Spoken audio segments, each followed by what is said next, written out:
إن الحمد لله نحمده ونستعينه ونستغفره ونؤمن به ونتوكل عليه ونعوذ بالله من شرور أنفسنا ومن سيئات أعمالنا من يهده الله فلا مضل له ومن يضلل فلا هادي له أشهد أن لا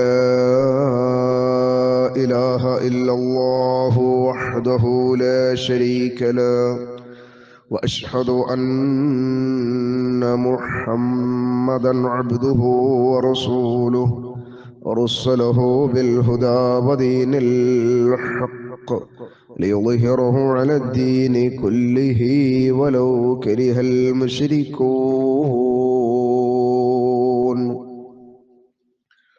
اللهم صل على محمد وعلى آل محمد كما صليت على إبراهيم وعلى آل إبراهيم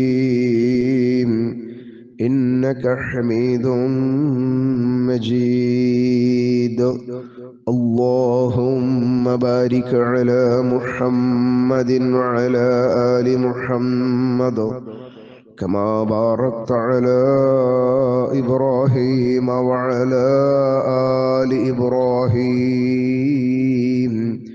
إنك حميد مجيد أما بعد فإن خير الحديث كتاب الله وخير الهدي هدي محمد صلى الله عليه وسلم وشر الأمور محدثاتها وكل محدثة بدعة وكل بدعة ضلالة وكل ضلالة في النار.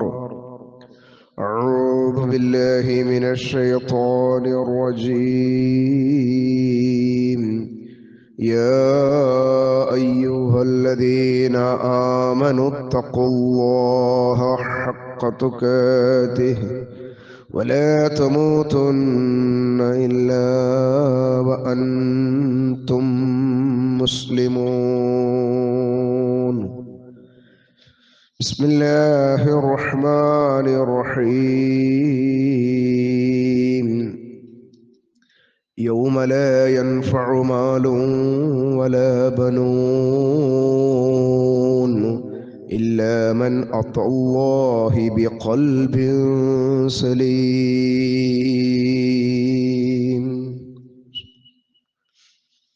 ഏറ്റവും ബഹുമാനമുള്ള സത്യവിശ്വാസിനികളെ, അള്ളാഹുവിൻ്റെ നിയമനിർദ്ദേശങ്ങളെ ജീവിതത്തിൻ്റെ എല്ലാ മേഖലകളിലും ഏറ്റവും നല്ല സൂക്ഷ്മതയോടുകൂടി നിലനിർത്തി ജീവിക്കണമേ എന്ന് സ്വന്തത്തെ ഓർമ്മപ്പെടുത്തുന്നത് പോലെ നിങ്ങളെയും ഓർമ്മപ്പെടുത്തുകയാണ്, വസിയ്യത്ത് ചെയ്യുകയാണ്. ഈ ലോകത്ത് നമ്മൾ ജീവിച്ചു കൊണ്ടിരിക്കുമ്പോൾ അള്ളാഹുവിനെ പരിപൂർണമായി തൃപ്തിപ്പെട്ടുകൊണ്ട് ജീവിക്കുവാനും നമ്മുടെ ജീവിതത്തിൻ്റെ അവസാനത്തെ നിമിഷം അള്ളാഹു നമ്മെ തൃപ്തിപ്പെട്ടുകൊണ്ട് വിട പറയുവാനുമുള്ള ആ മഹാ തൗഫീഖിനായി സദാ പ്രാർത്ഥിക്കുക. അള്ളാഹു സുബ്ഹാനഹു തആല അവൻ്റെ ഇഷ്ടദാസന്മാരിൽ നമ്മയും ചേർക്കുമാറാവട്ടെ. സഹോദരങ്ങളെ, പരിശുദ്ധ റമദാൻ നമ്മളോട് അടുത്തുകൊണ്ടിരിക്കുകയാണ്.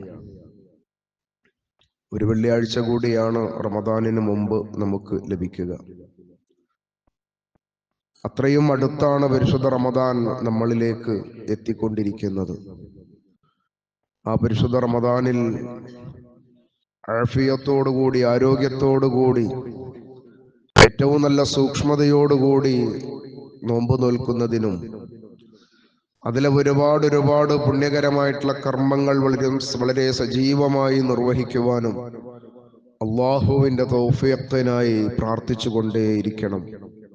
അള്ളാഹു സുബ്ഹാനഹു തആല ഈ പരിശുദ്ധ റമദാനിൻ്റെ മുഴുവൻ പവിത്രതയോടുകൂടിയും അത് സ്വീകരിക്കാൻ നമുക്കെല്ലാവർക്കും അള്ളാഹു തൗഫീഖ് നൽകി അനുഗ്രഹിക്കുമാറാവട്ടെ. സഹോദരങ്ങളെ, പരിശുദ്ധ റമദാനിലേക്ക് അടുക്കുമ്പോൾ ഒരുക്കം അനിവാര്യമാണ്. ഏറ്റവും ശ്രേഷ്ഠമായിട്ടുള്ള ഒരു മാസത്തിലേക്ക് നമ്മൾ കാത്തിരിക്കുകയാണ്. ലോകത്തെ മുഴുവൻ വിശ്വാസികളും അതിനുവേണ്ടി അവരുടെ ഒരുക്കങ്ങൾ നിർവഹിക്കപ്പെട്ടുകൊണ്ടിരിക്കുകയാണ്. ഒരു മാസം എല്ലാ അർത്ഥത്തിലും മനുഷ്യൻ അവന്റെ പകല് സമയം, ഒരു നിശ്ചിത സമയം മുതൽ ഒരു നിശ്ചിത സമയം വരെ എല്ലാ അർത്ഥത്തിലും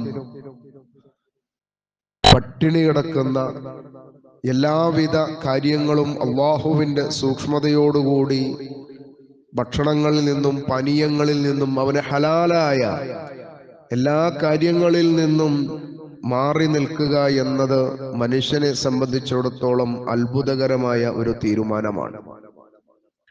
ആ ഒരു തീരുമാനത്തിന് വേണ്ടി മനുഷ്യൻ കാത്തിരിക്കുക, കൊതിയോടുകൂടി ആ ദിവസത്തെ വരവേൽക്കുക എന്നത് മുസ്ലിം അല്ലാത്ത ആളുകൾക്ക് വലിയ അതിശയമുണ്ടാക്കുന്ന കാര്യമാണ്. വിശ്വാസികളുടെ ആ ഒരു ആവേശം. അപ്പൊ നമ്മുടെയൊക്കെ വീടും പരിസരങ്ങളുമൊക്കെ ഒരുങ്ങിക്കൊണ്ടിരിക്കുകയാണ്. നമ്മുടെ നാട്ടിൽ അതിന് നനച്ചുകുളി എന്നാണ് ഒരു നാടൻ സംസാരത്തിൽ നമ്മൾ പറയാറുള്ളത്. വീടും പരിസരവും ഒക്കെ നന്നായിട്ടൊന്ന് വൃത്തിയാക്കുക. ഒരുപാട് ഹിക്മത്തുകൾ അതിലുണ്ട്, ഒരുപാട് കാര്യങ്ങൾ അതിലുണ്ട്. എല്ലാ ആചാരങ്ങളും അനാചാരമല്ല. ആവശ്യമുള്ള ചില ആചാരങ്ങൾ നമ്മൾ നിലനിർത്തുക തന്നെ വേണം. അതിലൊരുപാട് ഹിക്മത്തുകളുണ്ട്, ഒരുപാട് ഗുണങ്ങളുണ്ട്. നമ്മുടെ വീടും പരിസരവും ഒക്കെ നന്നായിട്ടൊന്ന് വൃത്തിയാക്കുക എന്നത് വരാനിരിക്കുന്ന റമദാൻ മാസത്തിൽ അതിൻ്റെ ദിവസങ്ങളിൽ നമുക്ക് ഒരുപാട് സമയം ആ കാര്യങ്ങളിൽ ലാഭിക്കാൻ വേണ്ടി കഴിയും. വീടും പരിസരവും ഒക്കെ നന്നായിട്ടൊന്ന് വൃത്തിയാക്കിയാൽ സാധാരണഗതിയിൽ പിന്നെ ചെറുതായിട്ടൊന്ന് ശ്രദ്ധിച്ചാൽ മതി ആ വൃത്തി നിലനിൽക്കാൻ. മാത്രവുമല്ല, ആരോഗ്യപരമായിട്ടുള്ള കാര്യങ്ങൾ കൂടി, മനുഷ്യന്റെ ആരോഗ്യത്തിനു കൂടി വീടും പരിസരവും ഒക്കെ ശുചീകരിക്കുക എന്നത് വളരെ അനിവാര്യമാണ്. വിശ്വാസിയെ സംബന്ധിച്ചിടത്തോളം ശുദ്ധി എന്നത് അവന്റെ ഈമാനിന്റെ ഒരു ഭാഗമാണ്. ശുദ്ധി ഉണ്ടായിരിക്കുക സദാസമയം എന്നത്. ആ ശുദ്ധിയെ ഒന്നുകൂടി നമ്മൾ വളരെ കാര്യമായിട്ട് തന്നെ ഒരുങ്ങി ശുദ്ധീകരിക്കുക എന്നത്, അതിലൊരുപാട് കാര്യങ്ങളുണ്ട്. വീട്ടിലുള്ള ചെറിയ കുട്ടികൾക്ക് മക്കളെ റമദാനാണ് വരുന്നത്, അതിനുള്ള ഒരുക്കമാണ് എന്ന് പറഞ്ഞു ആ റമദാനെ പരിചയപ്പെടുത്താൻ അത് മതി. മുസ്ലിങ്ങളല്ലാത്ത ആളുകൾക്ക്, മുസ്ലിങ്ങളായ ആളുകൾ കാണിക്കുന്ന ഈ ഒരു ജാഗ്രതയും ഈ ഒരു കാത്തിരിപ്പും അവരെ ചിന്തിപ്പിക്കുവാനും, ഒരു വേള എന്താണ് ഇവരെ ഇതിന് പ്രേരിപ്പിക്കുന്നത് എന്ന അന്വേഷണം പരിശുദ്ധ ഖുർആനിന്റെ പഠനത്തിന് കാരണമാക്കുകയും, ഓരോ വർഷവും റമദാൻ വന്നു പോകുന്നതോടുകൂടി നൂറുകണക്കിന് ആളുകൾ അള്ളാഹുവിന്റെ മാർഗത്തിലേക്ക് ഏറ്റവും കൂടുതൽ അടുത്തു വരികയും ചെയ്യാനുള്ള കാരണം കൂടിയാണ് പരിശുദ്ധ റമദാനിൽ വിശ്വാസികൾ കാണിക്കുന്ന ജാഗ്രതയും അവരാ മാസത്തിൽ കാണിക്കുന്ന പ്രത്യേക താല്പര്യവും. അതുകൊണ്ട് തന്നെ വലിയ ഒരു കാര്യമാണ് പരിശുദ്ധ റമദാൻ എന്നത്. നമ്മൾ വീടും പരിസരവും ഒക്കെ വൃത്തിയാക്കുമ്പോൾ നമ്മൾ നമ്മുടെ ഹൃദയത്തെ ശരിക്കും ഒന്ന് വൃത്തിയാക്കേണ്ടതുണ്ട്. ഏതെങ്കിലും തരത്തിലുള്ള കറകൾ, ഏതെങ്കിലും തരത്തിലുള്ള മോശമായിട്ടുള്ള സംഗതികൾ എന്തെങ്കിലും അവിടെ ബാക്കിയുണ്ടെങ്കിൽ നമ്മുടെ പ്രവർത്തനങ്ങളൊന്നും അള്ളാഹു സ്വീകരിക്കുകയില്ല. നമ്മുടെ നോമ്പിനെ അള്ളാഹു സ്വീകരിക്കുകയില്ല. നമ്മുടെ സൽക്കർമ്മങ്ങളെ അള്ളാഹു സ്വീകരിക്കുകയില്ല. ആ ഹൃദയം എപ്പോഴും ശുദ്ധിയുള്ളതായിരിക്കണം എന്നതാണ് അല്ലാഹു സുബ്ഹാനഹു തആല വളരെ കൃത്യമായി കൊണ്ട് നമ്മളെ ബോധ്യപ്പെടുത്തിയത്. പരിശുദ്ധ ഖുർആൻ സൂറ ബഖറയിൽ അല്ലാഹു സുബ്ഹാനഹു തആല നമ്മളോട് പറയുന്ന ഒരു ആയത്ത് ഇങ്ങനെയാണ്: ഫി ഖുലൂബിഹിം മറദുൻ ഫസാദഹുമുല്ലാഹു മറദാ വലഹും അദാബുൻ അലീമുൻ ബിമാ കാനൂ യക്ദിബൂൻ. മനുഷ്യന്റെ ശരീരത്തിൽ, അവരുടെ ഹൃദയങ്ങളിലാണ് രോഗമുള്ളത്. ആ രോഗമുള്ള ആളുകളുടെ രോഗത്തെ അള്ളാഹു വർദ്ധിപ്പിക്കും. എന്തിനാണ് അള്ളാഹു അങ്ങനെ വർദ്ധിപ്പിക്കുന്നത്? അവർ കളവ് മാത്രം പറഞ്ഞുകൊണ്ടിരിക്കുന്നതിനാൽ എന്നാണ്. അപ്പൊ കളവ് പറയുക എന്നത് ഏറ്റവും മോശമായ ഒരു സമ്പ്രദായമായിട്ട് അള്ളാഹു നമ്മളെ ഓർമ്മപ്പെടുത്തുകയാണ്. അത് റമദാനിൽ മാത്രം സൂക്ഷിച്ചാൽ പോരാ, ജീവിതത്തിന്റെ നിഖില മേഖലകളിലും കളവ് പറയാതിരിക്കുക എന്നത് ഹൃദയശുദ്ധിക്ക് ആവശ്യമാണ്. പലപ്പോഴും ഇന്ന് നമ്മൾ ആവശ്യമില്ലാതെയും ചില സന്ദർഭങ്ങളിലൊക്കെയും കളവുകൾ കൊണ്ടാണ് ജീവിതത്തിന്റെ പല മേഖലകളെയും ശരിയാക്കിക്കൊണ്ടേയിരിക്കുന്നത്. പ്രത്യേകിച്ച് മൊബൈൽ സംവിധാനമൊക്കെ വന്നതോടുകൂടി കളവ് പറയലിന് കൂടുതൽ സാധ്യതകൾ വന്നുകൊണ്ടിരിക്കുകയാണ്. പലപ്പോഴും നമ്മളൊരാളെടുത്ത് വരാമെന്ന് പറഞ്ഞ സമയത്തിന് എത്താതാകുമ്പോൾ വിളിക്കുമ്പോൾ പറയുന്ന സ്ഥലവും ഒന്നും ശരിയായിക്കൊള്ളണമെന്നില്ല. നമ്മളൊക്കെ ബസ്സിൽ ഇങ്ങനെ യാത്ര ചെയ്യുമ്പോൾ കൂടെ ഇരിക്കുന്ന ആള് ബസ്സിൽ ആ ഫോണിലൂടെ പറയുന്ന സ്ഥലവും ആ എത്തിയിട്ടുള്ള സ്ഥലവും കൂടി നമ്മൾ പലപ്പോഴും നോക്കാറുണ്ട്. ഒരുപാട് കളവുകൾ ഇങ്ങനെ പറഞ്ഞുകൊണ്ടിരിക്കുകയാണ്. ഈ കളവ് പറയുക എന്നത് നിസ്സാരമായ കാര്യമാണ് എന്ന് വിചാരിക്കരുത്. അള്ളാഹു ഒരു ആയത്തിലൂടെ ശ്രദ്ധേയമായി കൊണ്ട് പറഞ്ഞത് അവരുടെ ഹൃദയങ്ങളിലാണ് രോഗമുള്ളത്. ആ രോഗത്തെ അള്ളാഹു അധികരിപ്പിക്കും. ആ രോഗം അള്ളാഹു നമ്മുടെ ഹൃദയത്തിൽ അധികരിപ്പിച്ചാൽ അവരുടെ ഹൃദയത്തിൽ പിന്നെ സത്യസന്ധമായ നിലപാടുകൾ ഇല്ലാതാവും. അള്ളാഹു അതിന് പറഞ്ഞ കാരണം അവർ കളവ് പറഞ്ഞുകൊണ്ടേയിരിക്കുന്നവരാണ് എന്നതാണ്. അതുകൊണ്ട് തന്നെ ഹൃദയത്തെയാണ് നമ്മൾ ശുദ്ധീകരിക്കുന്നതിൽ ഏറ്റവും ശ്രദ്ധയോടുകൂടി ശുദ്ധീകരിക്കേണ്ടത്. അതിനെയാണ് നമ്മൾ ശരിക്കും ഒന്ന് നനച്ചു കുളിച്ച് തുടച്ച് വൃത്തിയാക്കേണ്ടത്. മുഹമ്മദ് റസൂലുള്ളാഹി സ്വല്ലല്ലാഹു അലൈഹി വസല്ലം പറഞ്ഞ വളരെ ശ്രദ്ധേയമായ ഒരു കാര്യമുണ്ട്. അവിടെ നിന്ന് പറഞ്ഞു, മുഹമ്മദ് റസൂലുള്ള പറയാണ്, അലാ വ ഇന്ന ഫിൽ ജസദി മുദ്അ, മനുഷ്യന്റെ ശരീരത്തിൽ ഒരു മാംസപിണ്ഡമുണ്ട്.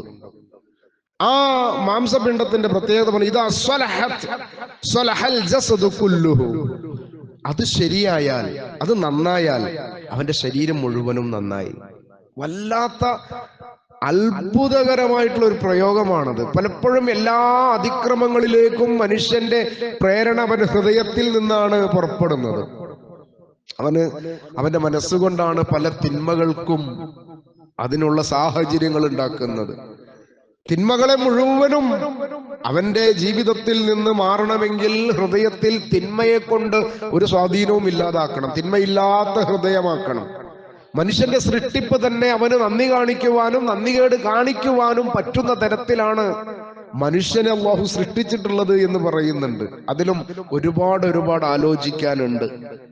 എല്ലാവിധ സാഹചര്യങ്ങളും ഒരുങ്ങി കിട്ടിയിട്ടും ആ സാഹചര്യത്തിൽ താൻ ഈ ചെയ്യുന്ന മ്ലേച്ഛമായ ഒരു കാര്യമാണ് റബ്ബിന്റെ കോടതിയിൽ തീർച്ചയായിട്ടും ശിക്ഷിക്കപ്പെടാൻ അത് കാരണമാകുമെന്ന് തോന്നേണ്ടത് അവന്റെ ഹൃദയത്തിൽ നിന്നാണ്. റസൂലുള്ളാഹി സ്വല്ലല്ലാഹു അലൈഹി വസല്ലം അത് ഓർമ്മപ്പെടുത്തിയത് ഇങ്ങനെയാണ്, മനുഷ്യ ശരീരത്തിൽ ഒരു മാംസകഷ്ണമുണ്ട്, അത് നന്നായാൽ മനുഷ്യൻ മുഴുവനും നന്നായി. എന്നാൽ വഇദാ ഫസദത്, അതെങ്ങാനും കേടായാൽ, ഫസാദായാൽ, ഫസദൽ ജസദു കുല്ലുഹു, അവന്റെ ശരീരം മുഴുവനും കേടാവാൻ അത് മതി. ഒരുപാട് സമയം ആലോചിച്ച് നമ്മുടെ ഈ കാര്യത്തിൽ നമ്മളൊരു ഉറപ്പ് വരുത്തണം. ഈ ഒരു ഹദീസിൽ മുഹമ്മദുർ റസൂലുള്ള പറഞ്ഞ ഒരു കാര്യത്തിൽ ഒരുപാട് സമയം ആലോചിക്കാനുണ്ട്. നമ്മുടെ ജീവിതത്തിന്റെ മ്ലേച്ഛമായ ഏതൊരു സംഗതിയിലേക്കും ഒരു കളവ് പറയേണ്ട സാഹചര്യം വരുമ്പോ, ഒരു മോശമായ അവസ്ഥയിലേക്ക് നമ്മൾ പ്രവേശിക്കേണ്ടി വരുമ്പോ, അളവിലും തൂക്കത്തിലും വഞ്ചന കാണിക്കേണ്ടുന്ന ഒരു സാഹചര്യം മുമ്പിൽ ഉണ്ടാകുമ്പോ ഒക്കെ ഈ ഒരു റസൂലുള്ളയുടെ താക്കീത്, ഈ ഒരു കൃത്യമായിട്ടുള്ള പഠനം നമ്മൾ ഓർമ്മയിൽ ഉണ്ടാവണം. ഇതെന്റെ ഹൃദയത്തിന്റെ നാശത്തിലേക്കാണ്. ഹൃദയം നശിച്ചു പോയാലോ മനുഷ്യൻ മുഴുവനും നശിച്ചുപോയി. ഈ ദുനിയാവിൽ വെച്ച് തന്നെ നശിച്ചുകൊണ്ടാണ് അവൻ പോകേണ്ടി വരിക. അല വഹിയൽ ഖൽബ്, അതാണ് ഹൃദയം എന്ന് റസൂലുള്ള പറയാണ്. ഏതാണ് ആ മാംസപിണ്ഡം എന്ന് റസൂലുള്ള പറഞ്ഞുതരാ. മനുഷ്യന്റെ ശരീരത്തിലുള്ളത് അതാണ് നിങ്ങളുടെ ഹൃദയം എന്ന് പറയുന്നത്. അതുകൊണ്ട് തന്നെ ആ ഹൃദയത്തെ സൂക്ഷ്മതയോടുകൂടി നിലനിർത്താൻ ഈ പരിശുദ്ധ റമദാൻ നമ്മളിലേക്ക് എത്തുന്നതിന് ഏതാനും ദിവസങ്ങൾ ബാക്കി മുമ്പേ തന്നെ നമ്മൾ ഒരുങ്ങിയിരിക്കണം. കാരണം എന്താ, വലിയ ഒരു അനുഗ്രഹത്തിന്റെ, ആ മഹാ അനുഗ്രഹത്തിന്റെ മാസത്തിലേക്കാണ് പ്രവേശിക്കാൻ പോകുന്നത്. അവിടെ നമ്മൾ നിർവഹിക്കപ്പെടുന്ന മുഴുവൻ കാര്യങ്ങളും അല്ലാഹുവിന്റെ പക്കൽ സ്വീകരിക്കപ്പെടണം. മുഹമ്മദ് റസൂലുള്ളാഹി സ്വല്ലല്ലാഹു അലൈഹി വസല്ലം പറയാണ്, ഇന്നല്ലാഹ ലാ യൻദുറു ഇലാ അസ്വാരിക്കും വലാ ഇലാ അംവാലിക്കും. കൂട്ടരെ, അല്ലാഹു നിങ്ങളുടെ ശരീരത്തിന്റെ പ്രകൃതത്തിലേക്കല്ല നോക്കുന്നത് കേട്ടോ. നിങ്ങള് ധനാഢ്യരാണോ, നിങ്ങൾ നല്ല ശക്തിയുള്ളവരാണോ, നിങ്ങൾ നല്ല സൗന്ദര്യമുള്ളവരാണോ, നിങ്ങൾ നല്ല ഗോത്രത്തിൽപ്പെട്ടവരാണോ? നിങ്ങളുടെ നസബ, നിങ്ങളുടെ തറവാട്, നിങ്ങളുടെ ഗോത്രമഹിമ, ഇതൊന്നും അള്ളാഹു പരിഗണിക്കുന്നില്ല. ഇതിലേക്കൊന്നും അള്ളാഹു നോക്കുന്നില്ല. നിങ്ങളുടെ സമ്പത്ത് നല്ല സുദൃഢമായ സമ്പത്താണോ ഉള്ളത്? അതും അള്ളാഹു നോക്കുന്നില്ല. അല്ലാഹു സുബ്ഹാനഹു തആല വലാകിൻ അൻദുറു ഇലാ ഖുലൂബികും വഅഅമാലികും, അല്ലാഹു സുബ്ഹാനഹു തആല നോക്കുന്നത് നിങ്ങളുടെ ഹൃദയത്തിലേക്കും നിങ്ങളുടെ പ്രവർത്തനത്തിലേക്കുമാണ്. നിങ്ങളുടെ ഹൃദയത്തിലേക്കും നിങ്ങളുടെ പ്രവർത്തനത്തിലേക്കുമാണ്. നോക്കൂ, ബിലാൽ റളിയല്ലാഹു അൻഹു ആ കാലഘട്ടത്തിൽ ജീവിക്കുന്ന മനുഷ്യരിൽ വിരൂപിയായ, കറുത്ത വർഗക്കാരിൽ കുറിയവനായ, നല്ലൊരു സൗന്ദര്യം എന്ന് പറയാനില്ല, സമ്പത്തില്ല, വലിയ ഒരു ശരീരമില്ല, ഗോത്രമില്ല, ഒന്നുമില്ല. പക്ഷേ മുഹമ്മദുർ റസൂലുള്ളാഹി പറയാണ്, ആ ബിലാൽ റളിയല്ലാഹു അൻഹുവിനോട് പറയാ, ബിലാൽ, നിങ്ങൾ സ്വർഗത്തിലൂടെ നടക്കുന്നതിന്റെ ശബ്ദം ഞാൻ കേട്ടിട്ടുണ്ട്. എത്താ പടച്ചോനെ! എന്നാലോ ഗോത്രത്തിൽ മഹിമയുള്ള, നല്ല സൗന്ദര്യമുള്ള, ധനാഢ്യനായ, അധികാരത്തിൽ തന്റെ കൂടെ നിൽക്കാൻ ആയിരക്കണക്കിന് ആൾക്കാരുടെ പിൻബലമുള്ള റസൂലുള്ളാഹിയുടെ സ്വന്തം പിതാവിന്റെ സഹോദരൻ അബൂലഹബിനെ കുറിച്ച് പറഞ്ഞത് അവൻ നരകത്തിയിലാണ്. തബ്ബത് യദാ അബീ ലഹബിൻ വതബ് മാ അഅന അൻഹു മാലുഹു വമാ കസബ് സയസ്ലാ നാറൻ ദാത ലഹബ്. അതെ, അകത്തിയിരുന്ന നരകത്തിലാണ് അബൂലഹബ്. ഇവിടെ ബിലാൽ റളിയല്ലാഹു അൻഹുവിനെ പറ്റിയും അബൂലഹബിനെ പറ്റിയിട്ട് നോക്കുകയാണെങ്കിൽ, രണ്ടാളെ അപ്പുറം നിർത്തി നോക്കുകയാണെങ്കിൽ, എല്ലാ നിലയിലും അംഗീകാരം കിട്ടേണ്ടത് അബൂലഹബിന്. പക്ഷേ അവന്റെ ഹൃദയം ശരിയായിരുന്നില്ല. ബിലാൽ റളിയല്ലാഹു അൻഹുവിന്റെ ഹൃദയമായിരുന്നു ഏറ്റവും ക്ലിയർ ആയിട്ടുണ്ടായിരുന്നത്. എല്ലാവിധ ധാർമ്മികതകളെയും അള്ളാഹുവിനെ ഭയപ്പെട്ടുകൊണ്ട് മാറ്റി ഹൃദയത്തെ ക്ലിയറാക്കി. ഹൃദയം വെളുത്തു. ബിലാൽ റളിയല്ലാഹുവിന്റെ ഹൃദയം ഏറ്റവും ശുദ്ധിയുള്ളതായി. പക്ഷേ അബൂലഹബിന്റെതോ അത് അള്ളാഹുവിനെ അംഗീകരിക്കാത്ത, കിബറിന്റെ, അഹങ്കാരത്തിന്റെ, താനെന്ന അഹംഭാവത്തിന്റെ ആളായി അബൂലഹബ് മാറിയപ്പോൾ അബൂലഹബിന് നഷ്ടമായത് നരകത്തിലേക്കുള്ള പ്രവേശനമാണ് അവന് ലഭിച്ചത്. ബിലാൽ റളിയല്ലാഹു അൻഹുവിന് ലഭിച്ചത് സ്വർഗവും. അതാണ് വളരെ കൃത്യമായിട്ട് അല്ലാഹു പറഞ്ഞു, ഇന്നല്ലാഹ ലാ യൻദുറു ഇലാ സുവാരിക്കും വലാ അംവാലിക്കും വലാ ഇലാ അംവാലിക്കും വലാകിൻ അൻദുറു ഇലാ ഖുലൂബിക്കും വഅഅമാലിക്കും. നിങ്ങളുടെ ഹൃദയങ്ങളിലേക്കും നിങ്ങൾ ചെയ്യുന്ന പ്രവർത്തനങ്ങളിലേക്കുമാണ്, സൽക്കർമ്മങ്ങളിലേക്കാണ്, അമലുസ് സ്വാലിഹാത്തിലേക്കാണ്. അതുകൊണ്ട് പരിശുദ്ധ റമദാനിൽ നമുക്ക് ധാരാളം നേടാനുണ്ട് സഹോദരങ്ങളെ. മുഹമ്മദുർ റസൂലുള്ളാഹി സ്വല്ലല്ലാഹു അലൈഹി വസല്ലം ഒരുപാട് വലിയ വർത്തമാനങ്ങൾ ലോകത്തിന്റെ മുമ്പിൽ പറഞ്ഞു പോയ ആ മഹാപ്രഭു, ആ പരിശുദ്ധ പ്രവാചകൻ അവിടുത്തെ സ്വഹാബത്തിനോട് പറഞ്ഞു, സ്വഹാബത്തെ, അഅ്മാറു ഉമ്മത്തി മാ ബൈന 60 വ 70. എന്റെ ഉമ്മത്തിന് അല്ലാഹു സുബ്ഹാനഹു തആല ദുനിയാവിൽ ഏകദേശം കണക്കാക്കിയിട്ടുള്ളത് 60-ന്റെയും 70-ന്റെയും ഒക്കെ ഇടയിലുള്ള ആയുസായിരിക്കും എന്നതാണ്. അതിന് ഒരുപാട് അർത്ഥങ്ങളുണ്ട്. 70 വയസ്സ് കഴിഞ്ഞ് എല്ലാവരും മരിച്ചു പോകും എന്നല്ല അതിന്റെ അർത്ഥം.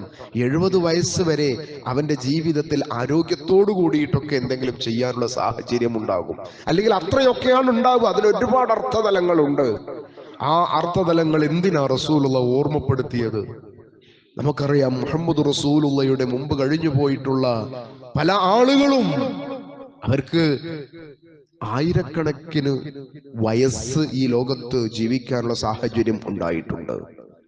നൂഹ് നബി അലൈഹിസ്സലാമിന്റെ ജനതയെ കുറിച്ച്, ആ ജനതയിലേക്ക് നൂഹ് നബി ദഅവത്ത് നടത്തിയതിന്റെ കാലവർഷം അല്ലാഹു സുബ്ഹാനഹു തആല പറഞ്ഞിരുന്നത് 1000 വർഷങ്ങൾക്ക് 50 വർഷം കുറവ് എന്നാണ്.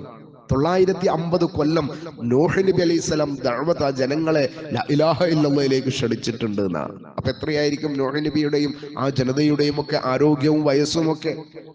അതിൽ അള്ളാഹുവിന്റെ മാർഗത്തിൽ മുസ്ലിങ്ങളായി ജീവിച്ചു മരിച്ച നൂഹ് നബിയുടെ ജനത അവരുടെ പ്രവർത്തനങ്ങളുമായിട്ട് നാളെ മഹ്ശറയിൽ വന്നു നിൽക്കുമ്പോ, മുഹമ്മദുർ റസൂലുള്ളാഹിയുടെ ഉമ്മത്തും ആ മഹ്ശറയിൽ ഉണ്ടാകുമ്പോ, മുഹമ്മദ് റസൂലുള്ളാഹിയുടെ ഉമ്മത്തിന് ഈ ഭൂമി ലോകത്ത് അല്ലാഹുവിനെ ആരാധിക്കുവാൻ കിട്ടിയ സാഹചര്യം, സമയം, ആയുസ് നന്നേ കുറവായിരിക്കും എന്ന് നിങ്ങൾക്ക് തോന്നണം. എന്ന് തോന്നിയിട്ട് നിങ്ങൾ സാഹചര്യങ്ങളെ മുതലെടുക്കണം.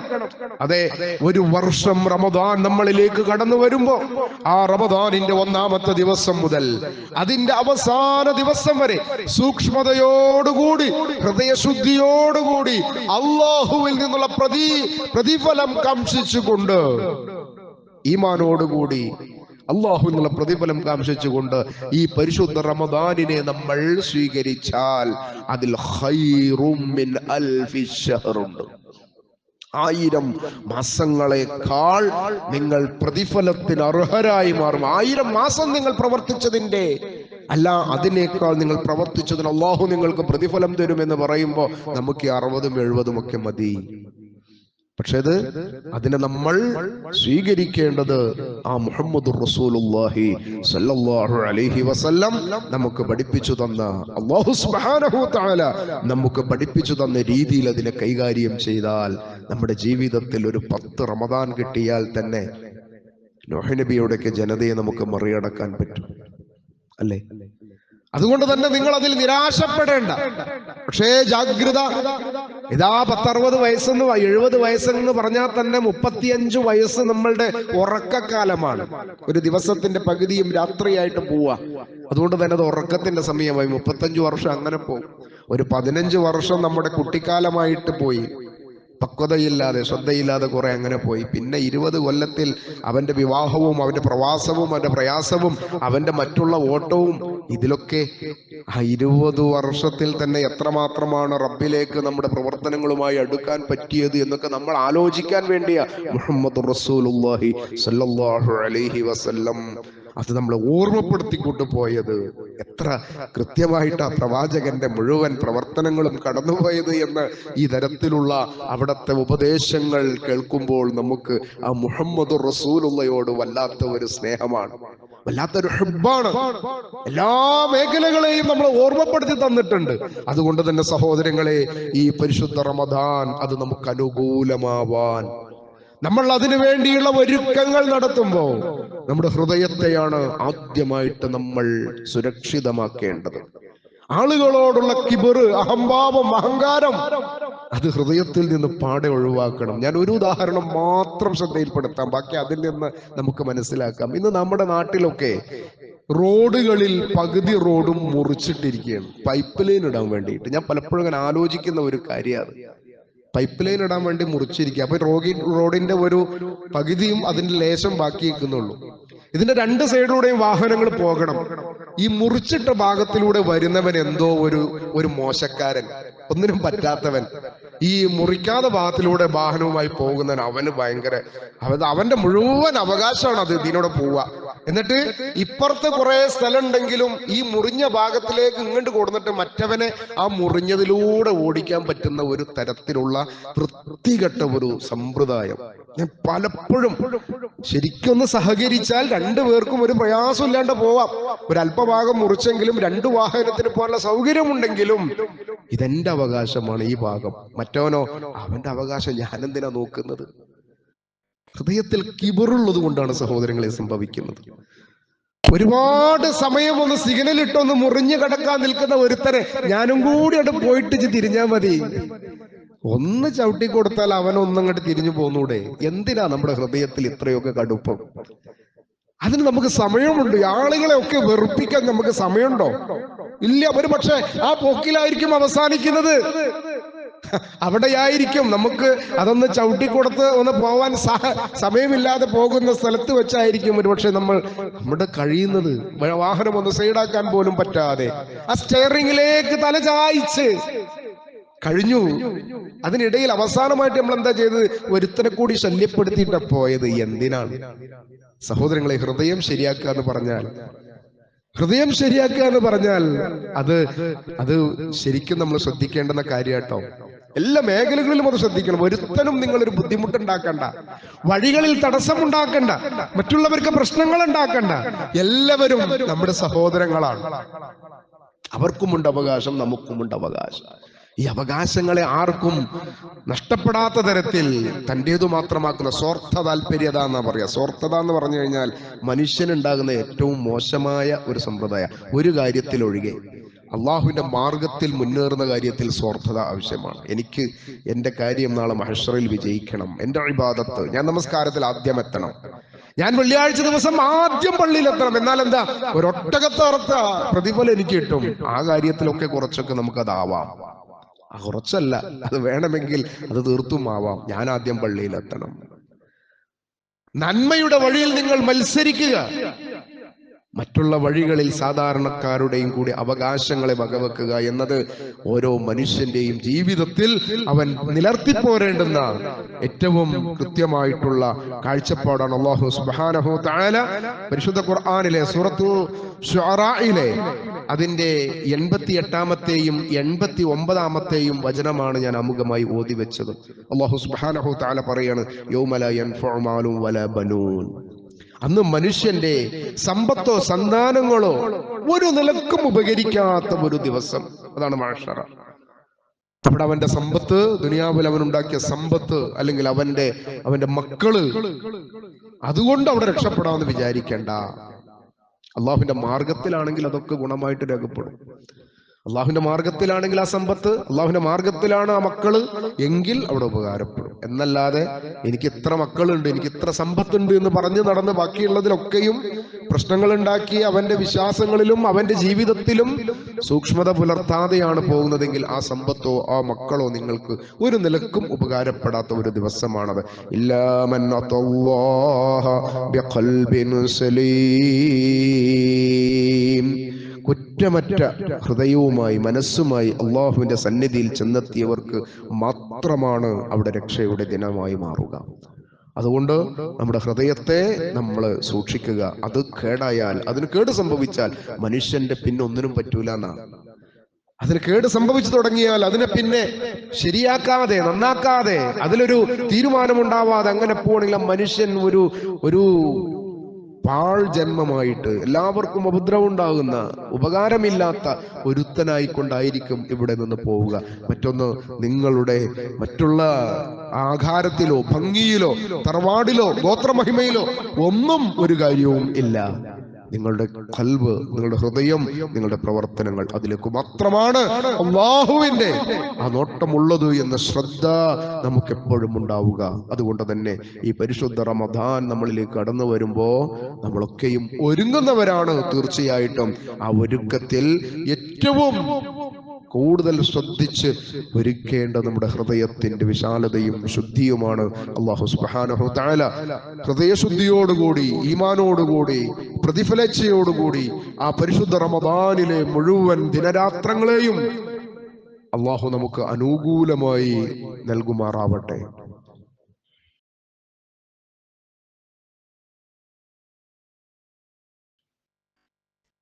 അൽഹംദുലില്ലാഹ് الذي هدانا لهذا وما كنا لنهتدي لولا أن هدانا الله.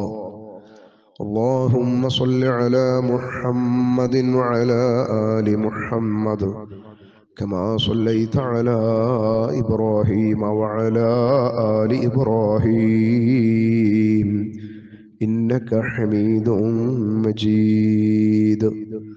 أما بعد فاتقوا الله عباد الله.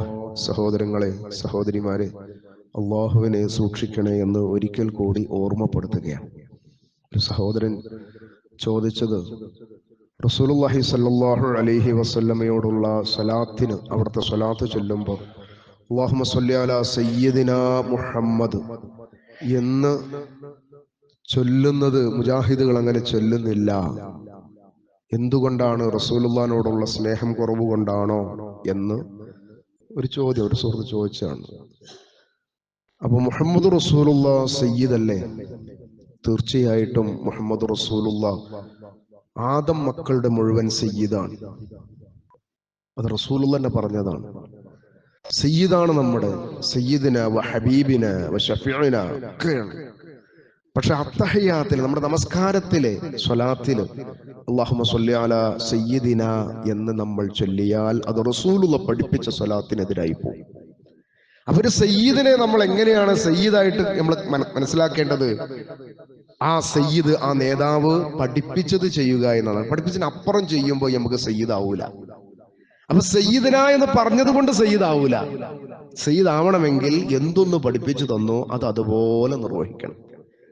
അതുകൊണ്ട് തന്നെ നമസ്കാരത്തിലെ അത്തഹിയാത്തിലും നമ്മുടെ സ്വലാത്തിലും ഒക്കെ അല്ലാഹുമ്മ സ്വല്ലി അലാ മുഹമ്മദിൻ വഅലാ ആലി മുഹമ്മദ്, അവിടെ സയ്യിദിന എന്ന ഒരു പ്രയോഗം റസൂലുള്ള ഒരൊറ്റ റിപ്പോർട്ടിലും പഠിപ്പിച്ചിട്ടില്ല.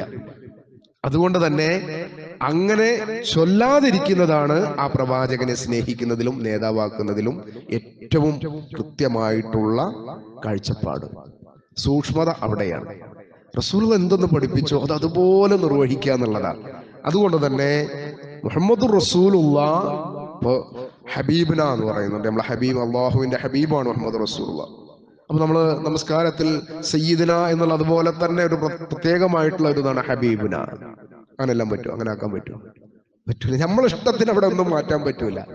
കാര്യങ്ങൾ സത്യമാണ്, ശരിയാണ്. പക്ഷേ റസൂലുള്ള എങ്ങനെയാണോ പഠിപ്പിച്ച അതുപോലെ നിർവഹിക്കുക. അതാണ് ഒരു നേതാവിനെ അംഗീകരിക്കുന്നതിന്റെ ഏറ്റവും കൃത്യമായ മാനദണ്ഡം. അതുകൊണ്ട് അത് അങ്ങനെ തന്നെ മനസ്സിലാക്കുക. റസൂലുള്ള നമ്മുടെ സയ്യിദാണ്, അതിൽ ഇമാമാണ്, ഒന്നും തർക്കമില്ല. അത് അങ്ങനെ തന്നെ മനസ്സിലാക്കണം, അങ്ങനെ തന്നെ സ്നേഹിക്കണം. അതുപോലെ തന്നെ നമ്മുടെ ഹൃദയത്തിൽ ആ റസൂലുള്ളയോടുള്ള ഹുബ്ബ് ഉണ്ടായിരിക്കണം. പക്ഷേ റസൂലുള്ള പഠിപ്പിക്കാത്ത രീതിയിൽ നമ്മൾ അതിനെ മാറ്റാൻ നമുക്കാർക്കും അതിന് അർഹതയില്ല.